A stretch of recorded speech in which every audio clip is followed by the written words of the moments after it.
നമുക്ക് എഴുതി കിട്ടിയ ചോദ്യങ്ങളിലൊരു 50% ചോദ്യങ്ങൾ ഉള്ളത് ഒരേ സ്വഭാവമാണ്. അതിലൊരു ചോദ്യം വായിക്കാം. കാണാത്ത ജിന്നിനോട് ചോദിച്ചാൽ വസീലത്ത് ശിർക്കും, കാണാത്ത മൊഹീദ്ദീൻ ഷേഖിനോട് ചോദിച്ചാൽ ശിർക്കുമാകുന്നത് എന്തുകൊണ്ടാണ്? ഇതാണ് ഒരു ചോദ്യം. രണ്ട്, നമ്മൾ എന്തുകൊണ്ടാണ് ഈ KNM നിന്നും മാറി നിൽക്കുന്നത്? KNMൻ്റെ ഒരു പ്രശ്നം എന്താണ്? വേറെ ചോദ്യം, അഭൗതികം എന്ന് പറഞ്ഞാൽ അദൃശ്യം, അമാനുഷികം എന്നൊക്കെയാണല്ലോ. അപ്പോൾ ജിന്നിനുള്ള സഹായത്തേട്ടം ശിർക്കല്ലേ ആകേണ്ടത്? അഭൗതികം സമം കാര്യകാരണ ബന്ധം എന്ന് പറഞ്ഞ ആരെങ്കിലും ഉണ്ടോ എന്ന് തുടങ്ങി KNMുമായുള്ള ജിന്ന് വിഷയത്തിലുള്ള ഒരുപാട് ചോദ്യങ്ങൾ വന്നിട്ടുണ്ട്. അത് ഇനിയെല്ലാം വായിക്കുന്നില്ല. ഇൻഷാ അല്ലാഹ് ബഹുമാനായ ഫൈസൽ മൗലവി അതിനോട് പ്രതികരിക്കും.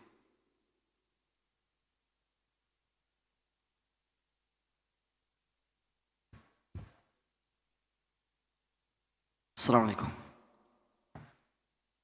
കാണാത്ത ജിന്നും കാണാത്ത മൊഹീദ്ദീൻ ഷെയ്ഖും,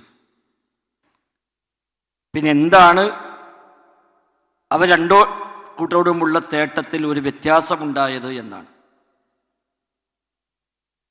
കാണാത്ത ജിന്ന് കാണാത്ത മൊഹീദ്ദീൻ ഷെയ്ഖ് എന്നത് ഒരേ ഹുക്കുമാണോ? എല്ലാ കാര്യത്തിലും ആണോ?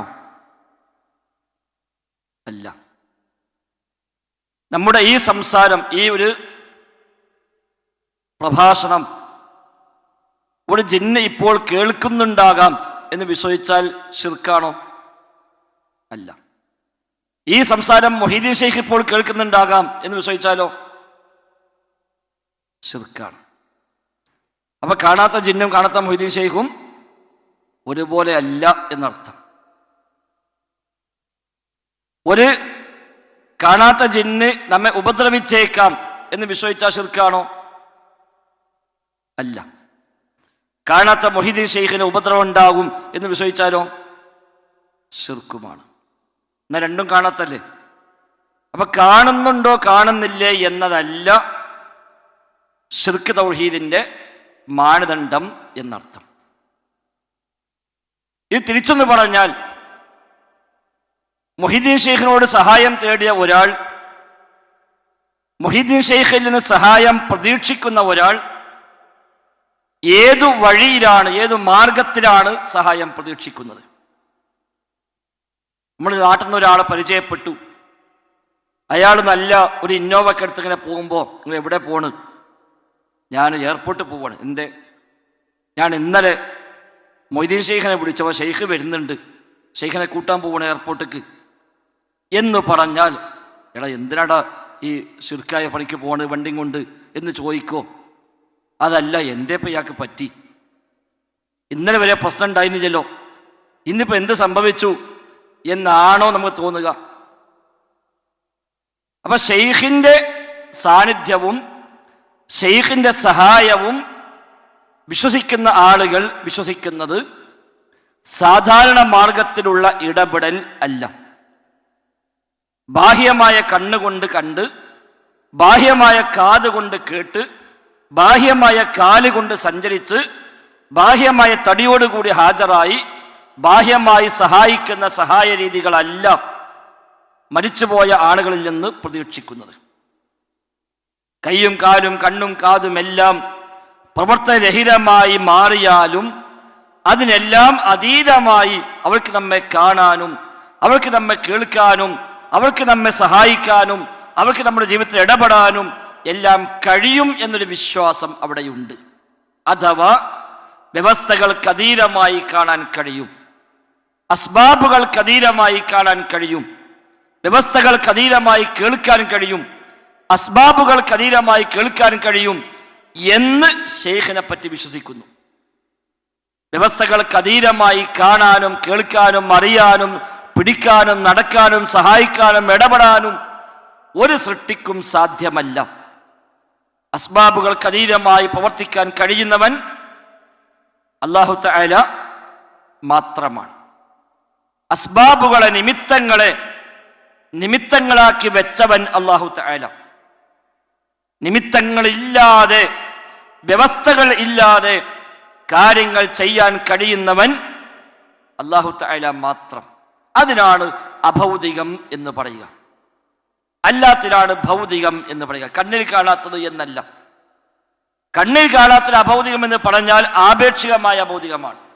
ഈ ചുമരിന് അപ്പുറത്തൊരാളുണ്ടെങ്കിൽ അയാൾ നമുക്ക് അഭൗതികമാണെന്ന് പറയാം. എങ്ങനെ? ആപേക്ഷികമായി അയാൾ നമുക്ക് അഭൗതികമാണ്. ഇതിനപ്പുറത്തുള്ള ഒരാൾ ഈ ശബ്ദം കേൾക്കുമെന്ന് വിശ്വസിച്ചാൽ ശിർക്കാകുന്നില്ല. അപ്പൊ അഭൗതികമായ കേൾവിണ്ട് വിശ്വസിച്ചില്ലേ? ഇല്ല, അത് ആപേക്ഷികമായ കേൾവി മാത്രമാണ്. അപ്പുറത്തുള്ള ഒരാൾ അവിടെ നിന്നുകൊണ്ട് ഇപ്പോൾ എന്നെ കണ്ടുകൊണ്ടിരിക്കുന്നുണ്ട് എന്ന് വിശ്വസിച്ചാൽ ശിർക്കാകുമോ? ഇല്ല. അപ്പൊ അയാൾ അദൃശ്യമായ വഴിയിൽ നമ്മെ കാണും വിശ്വസിച്ചില്ലേ? ഇല്ല. ആ അദൃശ്യം ആപേക്ഷികം മാത്രമാണ്. തൗഹീദ് ശിർക്കിൽ പരിഗണിക്കപ്പെടുന്ന അദൃശ്യമെന്നത്, അഭൗതികമെന്നത് കാരണങ്ങൾക്കതീതമായത് എന്ന അർത്ഥത്തിലാണ്. തഫ്സീറുകളൊക്കെ പ്രയോഗിച്ച ഒരു പ്രയോഗം മാലാ യഖ്ദിറു അലൈഹി ഇല്ലല്ലാ എന്ന്, അള്ളാഹുവിനല്ലാതെ കഴിയാത്ത കാര്യങ്ങൾ. തഫ്സീർ റാസിയിലൊക്കെ 100 തവണയെങ്കിലും ആവർത്തിച്ച് പ്രയോഗിച്ച പ്രയോഗമാണത്. മാലാ യഖ്ദിറു അലൈഹി ഇല്ലല്ലാ, അള്ളാഹ്ക്കല്ലാതെ കഴിയാത്ത കാര്യങ്ങൾ. അപ്പൊ അള്ളാഹ്ക്കല്ലാതെ കഴിയാത്ത ഒരു പടപ്പിനും കഴിയാത്തത് എന്ന് പറയുമ്പോൾ എന്താണത്? അസ്ബാബുകൾക്കപ്പുറത്ത്. തഫ്സീർ റാസി സൂറത്ത് അംഫാലിന്റെ വ്യാഖ്യാനത്തിൽ കാണാം, മിൻ ഗൈരി വാസിതതി അസ്ബാബിൻ മഅലൂഫത്തിൻ മുഅ്താദത്തിൻ, മുഅ്താദായ മഅലൂഫായ അസ്ബാബുകളുടെ വാസിത്തയിലൂടെ ചെയ്യുന്നത്, അതില്ലാതെ നടക്കുന്നത്. അതാണ് സാധാരണ കാര്യകാരണ ബന്ധം. മുഅ്താദാണ് സാധാരണയായത്. അസ്ബാബ് കാര്യകാരണ ബന്ധങ്ങൾ. അസ്സബബു വൽ മുസബ്ബബാത്ത്. മുസബ്ബിബുൽ അസ്ബാബ് അള്ളയാണ്, സബബുകളെ സബബാക്കിയവൻ അല്ലാഹ്. അതുകൊണ്ട് അള്ളാഹുവിനെ മാത്രമേ സബബുകളില്ലാതെ മുസബ്ബബാത്ത് ഉണ്ടാക്കാൻ കഴിയുകയുള്ളൂ. അത് അള്ളാഹ്ക്ക് മാത്രമുള്ള കഴിവാണ്. അതൊരു ജിന്നിനുണ്ടെന്ന് വിശ്വസിച്ചാൽ ശിർക്ക് വന്നു, അതൊരു ഇൻസിനുണ്ട് വിശ്വസിച്ചാൽ ശിർക്ക് വന്നു, അതൊരു മരത്തിനുണ്ട് കല്ലിനുണ്ട് എന്ന് വിശ്വസിച്ചാൽ ശിർക്ക് വന്നു. അതാണ് അസ്ല്. അപ്പൊ അള്ളാഹുവിന്റെ സിഫത്ത് ആ സൃഷ്ടിക്ക് വകവെച്ച് കൊടുക്കലായി മാറി. അതുകൊണ്ടാണ് മുഹീദ്ദീൻ ഷെയ്ഖെ സഹായിക്കണേ എന്നൊരാൾ പറയണമെങ്കിൽ മുഹീദ്ദീൻ ഷെയ്ഖ് എന്നെ കാണും, എന്നെ കേൾക്കും, എൻ്റെ ശബ്ദം അറിയും, എൻ്റെ പ്രശ്നം മനസ്സിലാക്കും, എൻ്റെ ജീവിതത്തിൽ ഇടപെടാൻ കഴിയും എന്ന വിശ്വാസമുള്ള ഒരാൾക്ക് അത് പറയാൻ കഴിയും.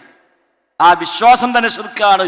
കാരണം അത് വിശ്വസിക്കണമെങ്കിൽ മുഹീദ്ദീൻ ഷെയ്ഖിന്റെ ബാഹ്യമായ എല്ലാ വ്യവസ്ഥകളും അവസാനിച്ചാലും, എല്ലാ അസ്മാവും നിലച്ച് അദ്ദേഹം മരണപ്പെട്ടാലും അദ്ദേഹത്തിന് ഇപ്പോഴും എൻ്റെ ശബ്ദം കേൾക്കാൻ കഴിയുന്നു, എന്നെ കാണാൻ കഴിയുന്നു. അപ്പൊ കണ്ണ് ആവശ്യമില്ല, കാത് ആവശ്യമില്ല, വ്യവസ്ഥകളൊന്നും ആവശ്യമില്ല. അതൊന്നും ഇല്ലാതെ തന്നെ അദ്ദേഹം എന്നെ കാണുന്നുവെങ്കിൽ അസ്ബാബുകൾക്കതീതമായ കാഴ്ച അദ്ദേഹത്തിന് ഉണ്ട് എന്നാണ് അവന്റെ വിശ്വാസം. അസ്ബാബുകൾക്കതീതമായ കേൾവി, വ്യവസ്ഥകൾക്കതീതമായ കേൾവിയും കാഴ്ചയും ഷെയ്ഖിനുണ്ട് എന്നാണ് അവന്റെ വിശ്വാസം. അത്തരം കാഴ്ചയും കേൾവിയും അല്ലാഹു തആലാക്ക് മാത്രമേ ഉള്ളൂ.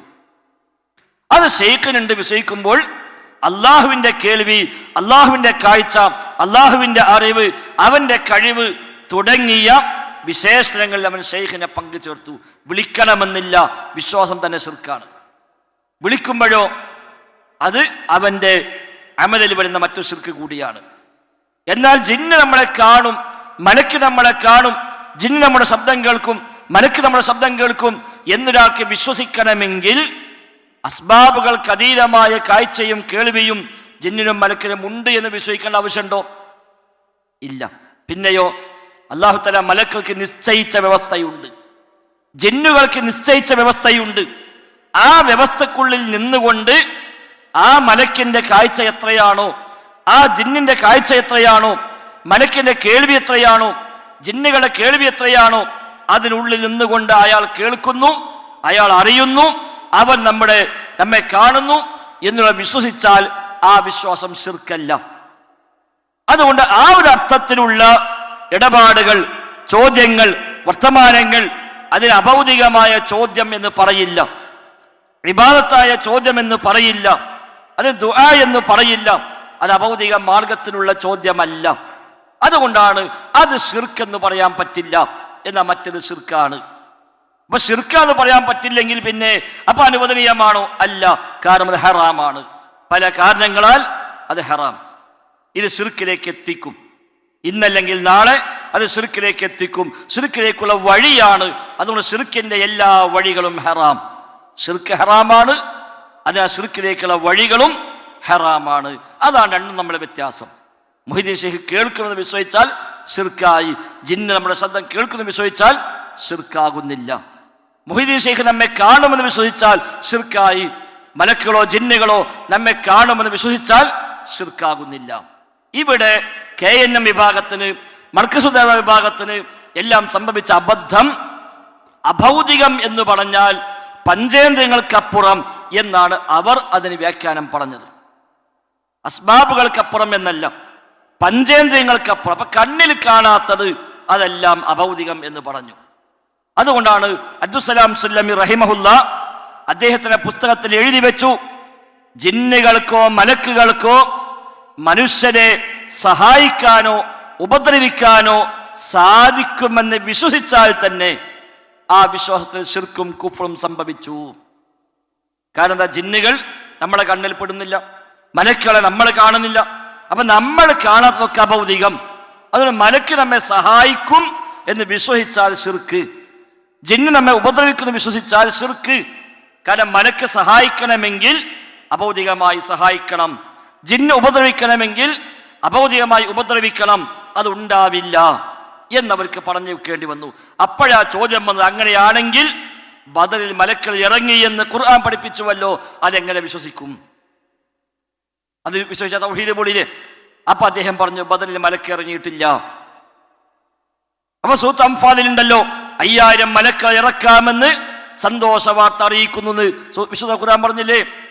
അദ്ദേഹം ന്യായം കണ്ടെത്തി, ഇറക്കാമെന്ന് സന്തോഷ വാർത്ത അറിയിക്കുന്നു എന്നേ ഉള്ളൂ, ഇറക്കി എന്ന് പറഞ്ഞിട്ടില്ല. സന്തോഷ വാർത്ത അറിയിക്കുന്നുണ്ട്, ഇറക്കിയിട്ടില്ല. അപ്പൊ മലക്കൾ ഇറങ്ങിയ ഓരോ വിശദാംശങ്ങൾ ഹദീസിൽ വന്നല്ലോ. ജിബ്രീൽ സല്ലല്ലാഹു അലൈഹി വസല്ലം വന്നത്, മറ്റ് മലക്കുകൾ വന്നത്, അവിടെ യുദ്ധം ചെയ്തത് എല്ലാം ഹദീസിലുണ്ടല്ലോ. ആ ഹദീസെല്ലാം ഖുർആനെതിരാണ്, അപ്പൊ സ്വീകാര്യമല്ല എന്ന് പറയേണ്ടി വന്നു. സിഹിറിൽ ജിന്നുകൾ സഹായിക്കുന്നുവല്ലോ സാഹിറിനെ, ജിന്നുകൾ ഇടപെടുന്നുവല്ലോ എങ്കിൽ ജിന്ന് ഇടപെടുമെന്ന് വിശ്വസിക്കാൻ പറ്റൂതല്ലോ, അപ്പൊ സിഹിർ ഉണ്ടാകാൻ പറ്റൂതല്ലോ. അപ്പൊ അദ്ദേഹം പറഞ്ഞു, ഇല്ല, ജിന്ന് ഇടപെടുന്നില്ല, സിഹിറിന് യാഥാർത്ഥ്യവുമില്ല. അപ്പൊ സിഹിറിന് യാഥാർത്ഥ്യമുണ്ട് എന്ന് പറയുന്ന ധാരാളം ഹദീസ് ഉണ്ടല്ലോ. അദ്ദേഹം പറഞ്ഞു, ആ ഹദീസ് ഒന്നും സ്വീകരിക്കാൻ പറ്റൂല, അതൊക്കെ ഖുർആനെതിരാണ്, അത് തൗഹീദിനെതിരാണ്. അവിടെ അത്തരം ഹദീസ് എല്ലാം ഒഴിവാക്കണം. ഇതാണ് അവർക്ക് സംഭവിച്ച അബദ്ധം. അതാണ് മർക്കസുദ്ദഅവ എന്ന് പറയുന്ന വിഭാഗം ആശയമായി സ്വീകരിച്ചത്. ആ ആശയം സ്വീകരിച്ചപ്പോൾ സ്വാഭാവികമായും പല ഹദീസുകളും പ്രശ്നമായി. അത്തരം ഹദീസ് എല്ലാം അവർ തിരസ്കരിക്കാൻ നിർബന്ധിതരായി മാറി. അങ്ങനെയാണ് ഖുർആനെതിരായ ഹദീസ് സ്വീകാര്യമല്ല എന്ന തലതിരിഞ്ഞ ഒരു ആശയത്തെ സ്വീകരിച്ചത്. അപ്പൊ സ്വാഭാവികമായിട്ടും വേറെയും ചോദ്യം വന്നു, എന്നാൽ ഈ ഹദീസ് ഖുർആനെതിരല്ലേ? എന്നാ അതും വേണ്ട. മറ്റേ ഹദീസ് ഖുർആനെതിരല്ലേ? എന്നാ അതും വേണ്ട. അവസാനം അമ്പിയാക്കളെ ശരീരം മണ്ണ് ഭക്ഷിക്കുകയില്ല, ഭൂമി തിന്നുകയില്ല എന്ന ഹദീസ് ഖുർആനെതിരാണ് എന്ന് സ്വയം വാദിച്ചു. മിൻഹാ ഖലഖനാകും വഫീഹാ നുഈദുകും, മണ്ണെന്ന് പടച്ചു, മണ്ണിലേക്ക് മടക്കും എന്നല്ല പറയുന്നു. ഈ ഹദീസ് പറയുന്നു അമ്പിയാക്കളുടെ ശരീരം മണ്ണ് ഭക്ഷിക്കൂല, അപ്പൊ ആയത്തിനെതിരാണ്. അതുകൊണ്ട് ഈ ഹദീസ് സ്വീകാര്യമല്ല. ഇങ്ങനെ നോക്കുമ്പോൾ പല ഹദീസും പ്രശ്നമായി മാറി. അതിനെല്ലാം ഒന്നുകിൽ വ്യാഖ്യാനിച്ചു, അല്ലെങ്കിൽ തള്ളിക്കളഞ്ഞു.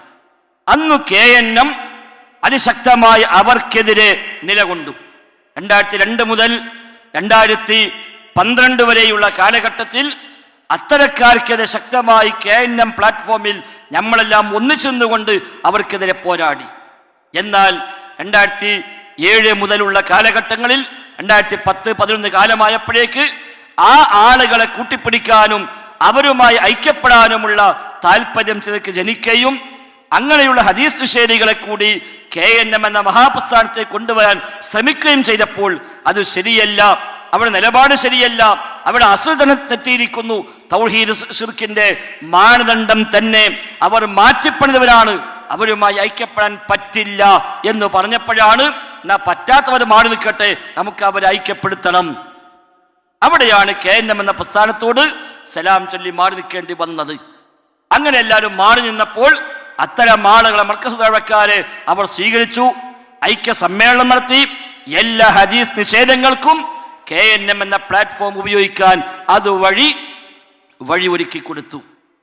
KNM സംസ്ഥാന വൈസ് പ്രസിഡന്റ് മുതൽ ഇന്ന് KNM ഉത്തരവാദപ്പെട്ട ദഅ്വ രംഗത്തുള്ള പല ദാഇമാരും ആ പഴയ ഹദീസ് നിഷേധത്തെ അതേപടി കൊണ്ടെടുക്കുന്നവരും അതിനെയെല്ലാം പരിഹസിക്കുന്നവരും പല ഹദീസുകളെയും ഇപ്പോഴും പച്ചക്ക് ചോദ്യം ചെയ്ത് പരിഹസിച്ചുകൊണ്ട് സംസാരിക്കുന്നവരും തന്നെയാണ് ശാഖ മുതൽ സംസ്ഥാന തലം വരെയുള്ള അതിൻ്റെ പല സ്ഥാനമാനങ്ങളും കൈകാര്യം ചെയ്യുന്നവർ.